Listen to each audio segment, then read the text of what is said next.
Uday class A to Z solution में आप सभी साथियों का हार्दिक स्वागत है। मैं पुनः आप लोगों के समक्ष लोकसभा आम निर्वाचन 2024 से संबंधित वीडियो लेकर के उपस्थित हूं। आज की वीडियो में हम लोग जानेंगे कि इस बार के आम चुनाव में यानी लोकसभा आम चुनाव 2024 में क्या क्या नए बदलाव किए गए हैं। हमारे जो मतदान जो कर्मी होंगे उनके नए क्या क्या काम जो उन्हें करना पड़ेगा, क्या क्या बड़े बदलाव हुए हैं, उन बदलावों के संबंध में हम लोग जानेंगे कि भारत निर्वाचन आयोग द्वारा इस बार के चुनाव में क्या क्या बदलाव किया गया है। तो आइए हम लोग जो है जानते हैं कि मतदान कर्मियों के लिए इस बार नया क्या क्या होगा, क्या जो है बड़े बदलाव जो हुए हैं।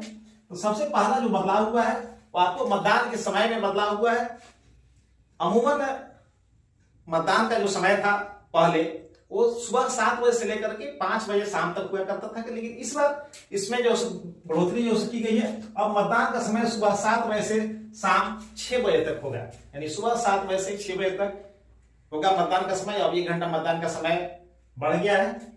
दूसरा जो बदलाव हुआ है, पीसीसीपी अब नहीं रहेंगे, यानी जो पीसीसीपी का जो कॉन्सेप्ट था ये पूरे भारतवर्ष में सिर्फ बिहार में ही पीसीसीपी हुआ करते थे। पीसीसीपी यानी पेट्रोलिंग कम कलेक्टिंग पार्टी, जो आपके बूथ पर ईवीएम या बैलेट पेपर जो लेकर के जाते थे और रात्रि में आपको जगा करके आपको प्रदान करते थे। तो अब आपको रात को कोई डिस्टर्ब नहीं करेगा, आप निश्चिंत होकर के सोएंगे। अब ये पीसीसीपी नहीं रहेंगे, अब आपके बूथ पर नहीं जाएंगे।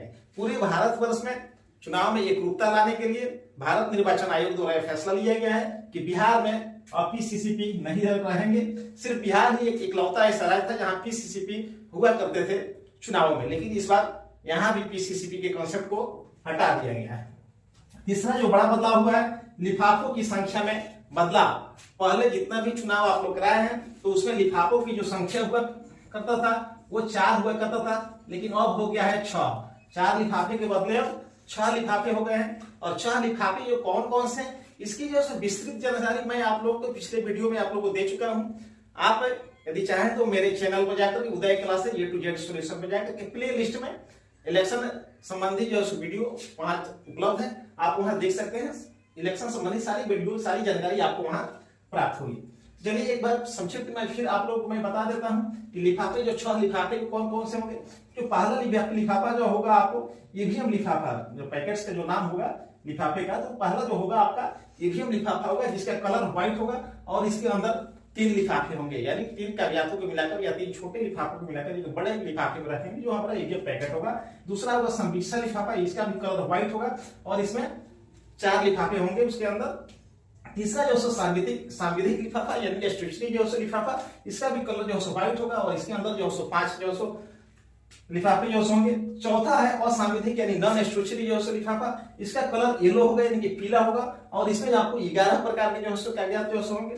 पांचवा जो है पांचवा लिफाफा जो है पीठासीन पदाधिकारी का हैंडबुक और अन्य कागजात इसमें जो होगा ये ब्राउन या जो कथई कलर का होगा, जिसमें जो 3 जो कागजात होंगे।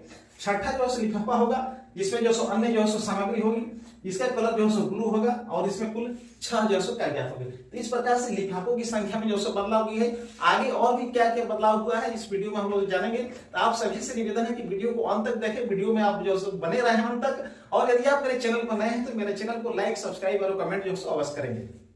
आइए वीडियो में आगे बढ़ते हैं, हम लोग बदलाव के संबंध में हम लोग जानते हैं। चौथा जो बदलाव हुआ है कि ईवीएम, और ईवीएम में आपको 3 जो पार्ट है, सीयू, वीवीपैट और बीयू, यानी कंट्रोल यूनिट, वीवीपैट और बैलेट यूनिट, जो इस बार M3 मॉडल का होगा। विधानसभा चुनाव में भी M3 मॉडल था, इस बार भी M3 मॉडल है। प्लस आपको टेंडर बैलेट, परिवर्तित ग्रीन पेपर सील, इस पर जो ग्रीन पेपर सील है वो पहले से परिवर्तित होगा। स्पेशल टैग, एड्रेस टैग और अन्य जो स्टेशनरी जो सामग्री है जो चुनाव संबंधित, वो सभी इस बार आपको डिस्पैच सेंटर पर ही मिलेंगे। पहले ही हम लोग चर्चा कर चुके हैं वीडियो में कि इस बार पीसीसीपी नहीं रहेंगे। पहले आपके पास मतदान केंद्र पर पीसीसीपी रात्रि में या सुबह में मॉक पोल के पहले आपके पास EVM, tender ballot, green paper seal, step seal इत्यादि लेकर के जाते थे। तो चूंकि अब पीसीसीपी का पोस्ट पद जो खत्म कर दिया गया है, समाप्त कर दिया गया है, तो इस बार ये सारी सामग्री आपको डिस्पैच सेंटर पर ही आपको 1 दिन पहले आपको प्राप्त होगा और ये सारी सामग्री अब आपको खुद आपको ही लेकर के जाने होंगे। एक बार फिर से आपको ध्यान दें कि ईवीएम आपको CU, VVPAT, ballot unit, tender ballot, परिवर्तित green paper sheet, special tag, address tag और अन्य स्टेशनरी सामग्री मतदान संबंधी वो सारी सामग्री आपको इस बार डिस्पैच सेंटर पर ही प्राप्त होंगे। पांचवा जो बदलाव हुआ है आपको कि सुरक्षा बल डिस्पैच सेंटर पर ही मिलेगा, यानी फोर्स की व्यवस्था आपको डिस्पैच सेंटर पर भी कर दी जाएगी और सुरक्षा बल इस बार मतदान केंद्र पर आपके साथ ही जाएंगे। पहले क्या होता था कि आप पहुंच जाते थे और सुरक्षा बल बाद में या पहले आपको इंतजार करना पड़ता था, लेकिन इस बार आपको डिस्पैच सेंटर पर ही सुरक्षा बल जो आपको जो मिलेगा और उनको साथ लेकर ही जाना होगा। किसी भी हालत में जब तक सुरक्षा बल आपको मुहैया नहीं कराया जाता है डिस्पैच सेंटर पर, तब तक आपको डिस्पैच सेंटर से प्रस्थान नहीं करना है। जो छठा जो बदलाव हुआ है, सीयू की सीलिंग में बदलाव, कंट्रोल यूनिट की सीलिंग प्रक्रिया में कुछ बदलाव हुआ है। पहले जो 4 पेपर लगते थे सीलिंग में और उसे घटा करके 3 कर दिया गया है। इसमें से जो एसटीएफसी जो है, एसटीएफसी जो लगता था जिसमें आपको ABCD जो लिखा हुआ रहता था, इसको अब हटा दिया गया है एसटीएफसी को, और इसके बदले में एसटीएफसी के बदले में ही अब ये ग्रीन पेपर सील जो है इसको परिवर्तित किया गया है। आपको परिवर्तित ग्रीन पेपर सील मिलेगा। अब परिवर्तित ग्रीन पेपर सील आपको किस प्रकार का होगा, इस पर भी थोड़ा सा संक्षेप में हम लोग नजर डाल लेते हैं। ये आपको फ्रंट साइड जो होगा आपको ग्रीन पेपर सील का, जो कि हरा होगा, आप देख रहे हैं, इस पर आपको सीरियल नंबर होगा इधर से, और इसका जो बैक साइड जो होगा ये व्हाइट होगा और यहाँ ए और बी लिखा होगा। क्योंकि एसटीएफसी को हटाया गया है एबीसीडी को, ये एबीसीडी वाला आप एसटीएफसी जो आप लगाते थे पहले हम लोग, और वो लगाने में किधर से लगाएं, दाएं से लगाएं कि बाएं से लगाएं, ये कहां रहेगा, बी कहां रहेगा, डी कहां जाकर के चिपकेगा, ये अक्सर लोग भूल जाते थे। तो उसको हटा करके ये परिवर्तित ग्रीन पेपर सील जो लाया गया है। तो इसमें ये हो गया आपका, ये हो गया आपको मतलब ये फ्रंट का हो गया, ये फ्रंट साइड हो गया, और ये हो गया आपका, ये हो गया आपका बैक साइड हो गया। चलिए जिस पर इस पर ये फ्रंट वाले पर आपको सीरियल नंबर आता है और इसी पर आपको पीठासीन पदाधिकारी का हस्ताक्षर होगा और जो उपस्थित पोलिंग एजेंट होंगे उनका हस्ताक्षर होगा, माइक्रो ऑब्जर्वर का हस्ताक्षर होगा। अब इसको लगाने के लिए अब देखिए एकदम ये आसान हो गया है, पहले से आसान हो गया है। अब इसी में आपको ए और बी जो से दिया हुआ है, और यहाँ आप देख रहे हैं कि यहाँ एक जो हरा बटन जैसे एक चिन्ह है और यहाँ पर एक लाल है। तो इस हरे वाले चिन्ह को जो है आपको रिजल्ट्स के सामने जो रिजल्ट सेक्शन होता है, और रिजल्ट सेक्शन में आप लोग देखते हैं कि यहाँ आपको रिजल्ट लिखा हुआ रहता है और नीचे आपको प्रिंट लिखा हुआ रहता है। इस रिजल्ट वाला पर आपको ये हरा वाला को रखेंगे, यानी रिजल्ट पर बाहर से आपको ये हरा दिखाई पड़ना चाहिए, और प्रिंट वाले की जो है ये रेड वाला से प्रिंट वाला जो है ढक जाना चाहिए, और सामने जो छिद्र जो दिखाई पड़ता है उससे आपको ये यहाँ आपको रिजल्ट के सामने ग्रीन और यहाँ आपको रेड आपको दिखाई पड़ेगा, हो गया। और ऊपर से एक को जो है लाएंगे और इसका वेक्स पेपर हटा के चिपका देंगे, और फिर बी के वेक्स पेपर हटाएंगे और इसको ऊपर ले जाकर चिपका देंगे, हो गया। सीलिंग एकदम आसान हो जाता है। और स्पेशल टैग से सील कर देंगे आपको जो क्लोज बटन के पास लगता है, और उसके बाद बाहर में एड्रेस टैग लगता है, ये सभी आप लोग जानते हैं। चलिए अब आगे वीडियो को हम बढ़ाते हैं और जानते हैं कि और क्या क्या जो बदलाव हुए। चलिए आगे देखते हैं कि मतदान अभिकर्ता में पोलिंग एजेंट की नियुक्ति में जो बदलाव हुआ है। क्या बदलाव हुआ है, तो पोलिंग एजेंट की नियुक्ति संबंधी उनकी अर्हता में बदलाव किया गया है। पहले नियम था कि पोलिंग एजेंट संबंधित मतदान केंद्र का, संबंधित बूथ का ही वोटर होना चाहिए, लेकिन अब इसमें बदलाव किया गया है कि जो पोलिंग एजेंट होगा वो संबंधित विधानसभा क्षेत्र का हो सकता है। यानी जिस विधानसभा क्षेत्र में आपकी ड्यूटी लगी होगी, आपका मतदान केंद्र होगा, आपका बूथ होगा, उस विधानसभा क्षेत्र में से किसी भी बूथ का वोटर वो हो सकता है, जिसे आप पोलिंग एजेंट के रूप में नियुक्त कर सकते हैं। पोलिंग एजेंट की नियुक्ति के संबंध में आप सभी जानते हैं कि वो फॉर्म 10 में वो नियुक्ति पत्र लेकर के आता है उम्मीदवार के द्वारा, और अनुलग्नक 12 में आप उसे पास निर्गत करते हैं, यानी आईडी उसे आप निर्गत करते हैं। चलिए 9वां है आपको मॉक पोल प्रमाण पत्र पर माइक्रो ऑब्जर्वर का हस्ताक्षर। जो मॉक पोल हम लोग करते हैं, तो मॉक पोल के बाद जो प्रमाण पत्र जो भरा जाएगा पीठासीन अधिकारी के द्वारा, उस पर माइक्रो ऑब्जर्वर का हस्ताक्षर अनिवार्य होगा यदि आपके बूथ पर माइक्रो ऑब्जर्वर उपस्थित हैं तो। 10वां हो गया कि वरिष्ठ नागरिकों की उम्र सीमा में बदलाव।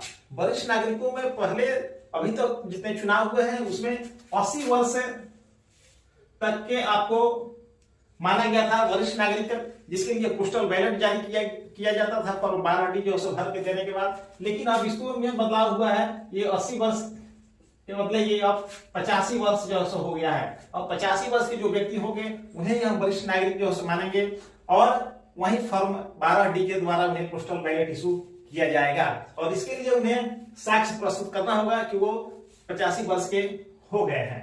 दूसरा कि दिव्यांगता, दिव्यांग मतदाता 40% दिव्यांगता अनिवार्य। दिव्यांग मतदाता जो आपके बूथ पर जाते हैं, यदि 40% उनकी दिव्यांगता है तभी उन्हें दिव्यांग मतदाता हम मानेंगे और उससे संबंधित सुविधा उन्हें जो सो देंगे। इसके लिए भी उन्हें साक्ष्य प्रस्तुत करना होगा कि उनकी दिव्यांगता 40% है। 12वां जो है बदलाव जो सबसे ही महत्वपूर्ण है, ये प्रथम मतदान अधिकारी और पीठासीन अधिकारी दोनों के लिए बहुत ही महत्वपूर्ण है। इसमें प्रथम मतदान अधिकारी को एक महत्वपूर्ण जिम्मेदारी दी गई है। देखिए पीयू और P1 द्वारा 17A रजिस्टर में घोषणा, आप सभी जानते हैं कि 17A रजिस्टर के जो प्रभारी होते हैं वे द्वितीय मतदान पदाधिकारी होते हैं। तो ऐसा नहीं समझेंगे कि ये 17A रजिस्टर के प्रभारी द्वितीय मतदान पदाधिकारी हैं, P2 होते हैं तो इससे P1 को कोई लेना देना नहीं है। इसमें P1 को ही इसमें घोषणा जो करना है। क्या घोषणा करना है? तो जैसे आप 17A रजिस्टर में जो पहला मतदाता क्रमांक जो आप जो भरेंगे, पहला वोटर जो आएगा, उससे पहले आपको लिखना पड़ेगा कि मॉक पोल संपन्न होने पर मॉक पोल का डाटा क्लियर करने के बाद कंट्रोल यूनिट को सीओ को चेक किया और कुल पोल्ड वोट 0 प्रदर्शित हो रहा है। उसके बाद प्रथम मतदान अधिकारी का यहाँ हस्ताक्षर होगा, वो अपना परिणाम और हस्ताक्षर करेंगे और यहाँ पीठासीन अधिकारी ऑफिसर का हस्ताक्षर होगा और उसके बाद 17 रजिस्टर में मतदाता की एंट्री प्रारंभ होगी। ये अनिवार्य है, ये कहीं से भी आप लोग नहीं सोचेंगे कि चूंकि इसके प्रभारी P2 है, द्वितीय मतदान पदाधिकारी है, तो P1 नहीं कर रहे। इस पर निर्वाचन आयोग का यह सख्त निर्देश है कि मतदान शुरू होने से पहले, वार्षिक मतदान शुरू होने से पहले 17A रजिस्टर में प्रथम मतदाता क्रमांक एंट्री करने से पहले आपको प्रथम मतदान अधिकारी और पीठासीन अधिकारी के द्वारा यह घोषणा लिखना होगा और उसके बाद ही मतदान प्रारंभ होगा। चलिए आगे बढ़ते हैं, देखते हैं हम लोग 13 नंबर जो बदलाव हुआ क्या हुआ है कि अंतिम मतदाता द्वारा मत देने के पश्चात 17A रजिस्टर में पीओ द्वारा घोषणा, यानी जब आपके बूथ पर, आपके मतदान केंद्र पर जब अंतिम मतदाता अपना मत का प्रयोग जब कर लेगा, अपना वोट जब डाल देगा, तब 17A रजिस्टर में पीठासीन अधिकारी को एक घोषणा करना होगा। ये पहले भी होता था लेकिन लोग करते भी थे और नहीं भी करते थे, लेकिन इस बार भारत निर्वाचन आयोग द्वारा यह अनिवार्य कर दिया गया कि यह घोषणा आपको करना ही करना है। तो प्रथम मतदाता जब आपको अपना वोट जब कास्ट कर लेगा, अपने मत का प्रयोग जब कर लेगा, तब आपको मतदाता रजिस्टर में एक ऐसे एक लाइन खींचते हुए आपको घोषणा करना होगा, लिखना होगा कि मतदाता रजिस्टर 17A के अंतिम प्रविष्टि का क्रमांक डैश है, यानी जो अंतिम मतदाता जो वोट दिया उसका क्रमांक यहाँ लिखेंगे डैश है। उसके बाद पीठासीन अधिकारी का हस्ताक्षर होगा यहाँ और मतदान अभिकर्ता जो पोलिंग एजेंट जो वहां जो उपस्थित होंगे उनका भी हस्ताक्षर इस बार अनिवार्य कर दिया गया, क्योंकि पहले नहीं होता था। तो ये घोषणा भरना, यानी ये घोषणा आपको मतदान शुरू होने से पहले प्रथम मतदाता का जब एंट्री करेंगे आप 17A रजिस्टर में, तो उस समय P1 और पीठासीन पदाधिकारी घोषणा करेंगे कि मॉक पोल का डाटा क्लियर करने के बाद जो चेक किया और टोटल पोल्ड वोट जो प्रदर्शित हो रहा है, उसमें प्रथम मतदान अधिकारी और पीठासीन अधिकारी जो घोषणा जो करेंगे, अपना हस्ताक्षर करेंगे। उसके बाद वार्षिक मतदान प्रारंभ होगा और जब अंतिम मतदाता जब अपना वोट जब कास्ट कर लेगा, अपने मत का जब प्रयोग कर लेगा, तब आपको 17A रजिस्टर में फिर एक ऐसे लाइन खींच करके आपको ये घोषणा लिखना होगा और यहाँ पीठासीन अधिकारी और पोलिंग एजेंट का हस्ताक्षर अनिवार्य रूप से होगा। चलिए अगला बदलाव जो हुआ है कि मतदान समाप्ति पर सीयू के क्लोज बटन दबाने का प्रमाण पत्र। इस बार अक्सर जो पहले क्या होता था कि जल्दीबाजी में मतदान समाप्ति के समय संग्रहण स्थल पर पहुंचने की जल्दीबाजी में हम लोग क्या करते थे कि क्लोज बटन दबाना लोग भूल जाते थे और काउंटिंग में जाकर के समस्या पैदा हो जाती थी।